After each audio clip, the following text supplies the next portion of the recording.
What is going on YouTube? You are live with me, Mike Huddie, and Kyle Williams from clovertrading.io. We wanted to give you guys a taste of what the small cap market has been like this week, this month. We're planning on doing weekly videos with this type of substance. So if you like what you hear today, if you're amazed, if you're awed, if you learned something new, make sure to like, subscribe so that you guys can see the videos every time that we post. In front of me today, we have the S&P 500. It is April 2nd, 2025. So we have about a month's action that I think is worthwhile talking about. That's why we have lead analyst here, Kyle Williams. Kyle, what do you think of the S&P 500? What has the action kind of taught you for the past month? And what are your expectations going forward? Lead analyst. Wow, I feel honored here. I don't even know if you need requirements to be an analyst, but anyway, yeah. So the SPY and QQQ have pulled back most of March in just general terms of fear with all of tariffs, etc. But I think this is a unique scenario where, and I'm almost saying it as a learning experience for myself, of if you follow trading enough, you always hear like buy the rumor, sell the news scenario where people are buying in anticipation of some PR or some conference event coming out. Whereas this one I feel like is almost a bit different, where now we're selling the rumor and possibly maybe we'll find out in a week or two. Are we buying the news? Right? Everyone's selling the rumor that tariffs are going to go in place. It's a big scary thing. There's a lot of unknowns, how it's going to affect the economy, et cetera, for better or for worse. But then here we are, I think literally today on April 2nd, most of those tariffs, if not all of them, are now going into place. And so my thinking is like, hey, people are like thinking, lose their minds. And then they realize once tariffs are effective, the world's not ending. Obviously, we'll find economic data that changes going forward that could change things drastically. But until then, I think people are realizing, oh, wait, the world's not ending. And there's a bit of strength here. We're actually having a decent bounce off the low. So I'm wondering if this is maybe a very unique, like I said, sell the rumor, buy the news example. Mm. But regardless, the reason why we're kind of introing with the SPY and the QQQ is because I think we have definitely seen that action shift in not even the small cap space, because we're going to go over a few tickers that are more large cap, but just the volatility and the opportunity has certainly shown its hand in the first 2 days of April, which is a big shift from March. So Now, it could be correlated the S&P 500, having this kind of bottoming action and starting to bounce into April. It could not be correlated. Let's take you guys through the past week of small cap. In my opinion, and from what I've kind of noticed throughout my 10 years of trading small cap, is it usually takes a couple runners to ignite a couple runners. And that's exactly what we got into the end of last week. The first chart that I want to take you guys through just to show you guys the capabilities of small cap, the type of moves that we are prone to see in small cap, and the type of things that Kyle and I and others in Clover Trading we like to capitalize on. So that first big runner that we saw, we called this a multi-day runner, was MLGO. MLGO is a ticker that we've had a lot of experience with in the past. And just check out this type of volatility. You have a stock that opens up at $3 on March 24th. And then into this last week of trading, it really extended itself, getting as high as $30. So we're talking about roughly 1,000% gain from day zero to, let's call it 1, 2, 3, 4, day 7, day 8. Which is just, for me, I'm never going to be long this type of ticker all the way through into 30. But this is the type of move when this type of move happens, you start to see trickle off effects in small cap, and it ignites other big percent gainers back into our realm. Maybe it has something to do with the S&P 500. Maybe it has something to do with MLGO. Maybe it's some combination of both. But this was the first biggest runner. This is a type of chart that generally Kyle and I are watching for opportunity. We call this a multi-day runner, as I previously said, and it's an awesome one. yeah, this was a big one. And this didn't even need to be your main watch. I mean, my perfect example for me was I actually haven't still yet traded MLGO. So I've always kept an eye on it. And if you're in Clover, I've been pretty much watching it every day. But I've been only watching it for kind of what Huddie just mentioned without even realizing it, which is like I'm just trying to keep a pulse on the space and seeing if this runner can lead to any others. And so I haven't even actually traded this particular one, although it did make some people some pretty good money for those who went long and those particularly who went short yesterday and even a little bit today. I never felt comfortable enough trading it. Normally I am, but just this time around, I just couldn't get a good read on it. So I just saved my money versus giving it to the market.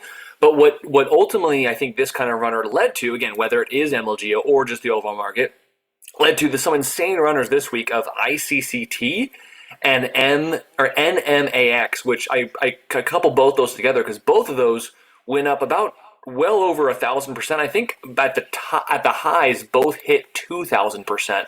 ICCT's run started from what 30 cents, hit a high of 542. So what is that? Not 2,000. I think 2,000% would be at a six, but let's call it 1,500%. Rough math if I'm just rounding up or down. Pretty insane. It's not every day you see that kind of move. And then on NMAX, IPO'd at 14 and hit a high of 265. That also is just under, I think it's 1,900% if my math is correct. Either way, it's right around there. Again, not something you see every day, but that's the kind of volatility that really brings in some opportunity. The only downside for me is that I didn't make any money on ICCT. I am currently in the state of this video actually making money on MMAX, shorting it today for its what we like to call a first red day at Clover. Still not out, so I could give money back. So I don't want to jinx it as if I've locked any money in. But this is the opportunity that offers this kind of downside, and for a short seller like myself, is what I like to see greatly. There's some other tickers that we can go over as well that aren't necessarily as great of runners as MMAX and ICCT. But this is my style, and the two tickers particularly that I'm a big fan of seeing. Do I wish they gapped down so heavily? I think that had a big aspect. If you watched the Good Morning NASDAQ stream on Wednesday, we talked a little about that, so I'm not going to go too much in detail here. But yeah, just great opportunity. Whether you made them long, you made 1,000% on the long side, or if you waited to short them and you got in at some point, both of them are at their lows. So technically, there was much money to be made on both ends. Yeah, and so this is exactly what we want to show you guys, just what the magnitude of these types of moves can produce. Whether you're long biased or short biased, I think the most important thing is knowing patterns, knowing where to position yourself and how to position yourself, and with the right education. A lot of these patterns are repeatable. This life cycle of volatility comes around time and time again, and it becomes a rinse, wash, repeat process. But the first thing that most traders have to do is learn the rules of engagement. How do these stocks operate? How do we, if we're short biased, avoid getting squeezed to the moon? If we're long biased, how do we capture some of these moves? And that's what, Kyle, myself, and Dom kind of specialize in. Dom being our in-house long bias trader, Kyle and I being predominantly short biased. And we're generally playing tetherball where Dom is long on the front side, and then Kyle and I kind of come in on the back side and clean up. But it's not just these multi-day runs. There are other insane moves that we saw in small cap that I think are worthy of showing you guys, again, just what is capable. And whether you trade it or not, it's good to see this because if you one day venture into this world, again, like you want to know the rules of engagement of what these stocks are capable. One of those common terms that we like to throw around is especially with small cap, these crummy tickers, they can spike a lot. They can go really high. Like just because a stock is up a lot doesn't mean it cannot go higher. It absolutely can go higher. We've seen some wild moves in our days. And the more wild the move, the more potential opportunity that can arrive from it. Not every stock is going to have opportunity. They really have to set up in a very specific format and structure for us to really want to be involved in the ticker in the first place. But again, I just want to show you guys some of those big percent gainers from this past week. We had RSLS. Again, a super crummy ticker. You can kind of just see it in the price action here. You have one day. I'm going to get to the daily chart. I think it really just shows it quite well. You have a stock that opened up in the 70 cents area, spiked all the way to $3, and then the next day it's back down to 47 cents. Now, again, there is a rhyme. There is a reason as to why it's back down to 47 cents. And those are, that's part of the rules of engagement that every trader that's going to get into the small cap space should understand. That's what we're talking about. Why these tickers are crummy, what is dilution. There's a whole world of information to unpack. Just like if you're getting into any other career, if you want to become a doctor, you got to learn anatomy, right? And if you want to get into small cap, you got to learn share structure, you got to learn dilution.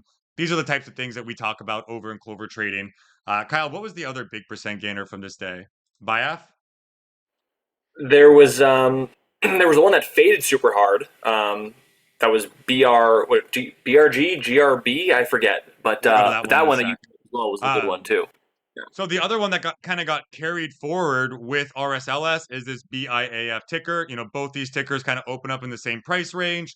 Again, this one not as big as a percent gain intraday in terms of the move, but still gapped up from sub 30 to 70 and then ran as high as a buck 50.